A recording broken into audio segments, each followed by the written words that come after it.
county government of Nairobi. Yesterday I did hear the speaker clearly of the county government of Nairobi talking a lot of gibberish and balderdash and nonsense, because it could be part of this scheme that are embezzling funds meant for Kenyans and supporting the governor, this fraudulent governor. The MCAs are disappointing Nairobians and Kenyans because money meant for development, this money should go to different wards, what the MCAs are not realizing. This development should go to different wards, up to the ward level, the village level in Nairobi. But they are quiet about this thing. They don't want to talk about this thing. Some of them are very okay. Some of them have been pocketed. This is a work after this dossier. This is something that the county government should take into consideration, and immediate an impeachment motion should be brought forward for this matter, because Governor Sakaja is a custodian. He has the fiduciary nature, the contractual nature that is signed as an agent of the people to take care of the funds of the people, but himself is misappropriating these funds. So this is sufficient ground. What else do you need? We want to see how the MCAs are going to behave.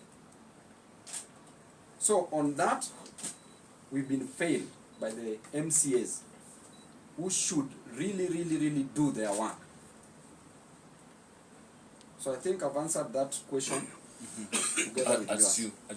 But as you, are you going to mobilize the MCAs to do the job that they have? The next course of action, we are going to communicate.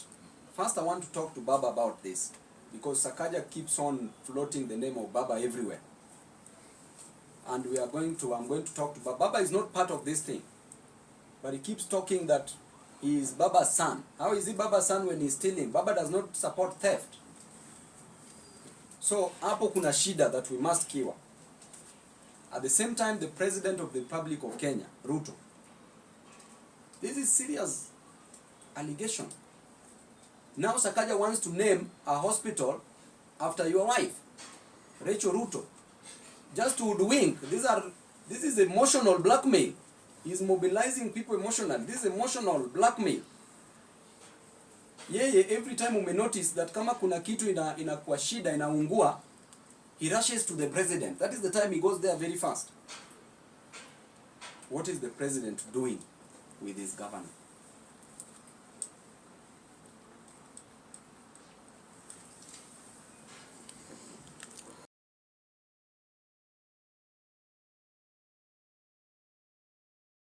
In fees, and a further 121 advocates owed another 10.2 billion Kenya shillings.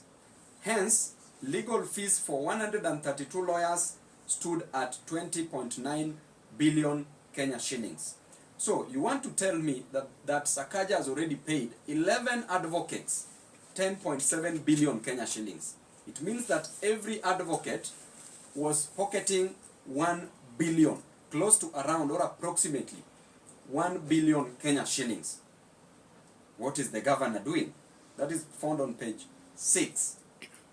The county has not resolved audit issues raised by the previous audit report.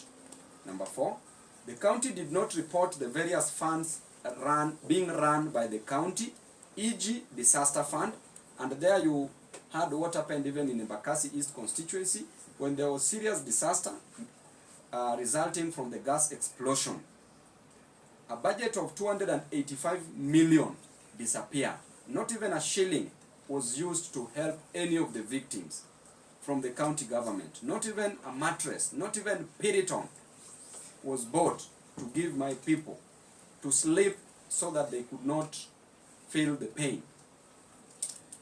Despite withdrawing, that is number 5, despite withdrawing 30.5 billion from the county revenue fund, no reports were filed with the Office of the Auditor General. Remember, 30.5 billion was withdrawn, but no report filed. That is on page 7 of the report. Number 6, Nairobi Pay, the absolute revenue management system vendor, operates without a valid contract.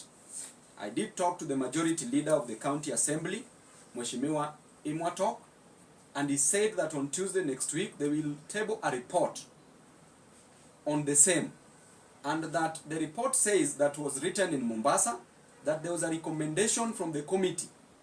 The MCS said that the governor should be prosecuted. That is what the decision was, and that report, sorry. Number one, the big projects, building primary school classrooms, which is not his duty, as he was purporting and saying, that is a function of the national government. The big projects, building primary school classrooms, northern collector tunnel for water, waste to energy power facility, are not in the county government's budget, as he was saying that he will do them in this financial year. They are not in the budget. Therefore, he cannot do that which is not in the budget. Number two, the county was running a budget of 42 billion with a development portion of 12 billion Kenya shillings. So the question is, where does this money go to? Because this financial year, clearly, Sakaja has only spent 400 million Kenya shillings. So where is the rest of the 12 billion? We are finishing our financial year in June. Number three, as of 31st December 2023, end of financial year 2023-24, Sakaja had only collected 3.8 billion in on-source revenue. How can he lie that he collects the budgeted 19 billion on the on-source revenue? And if indeed he said that he collects that, then where is the balance, the deficit? Where has this money been taken to? Because he says that he collects money.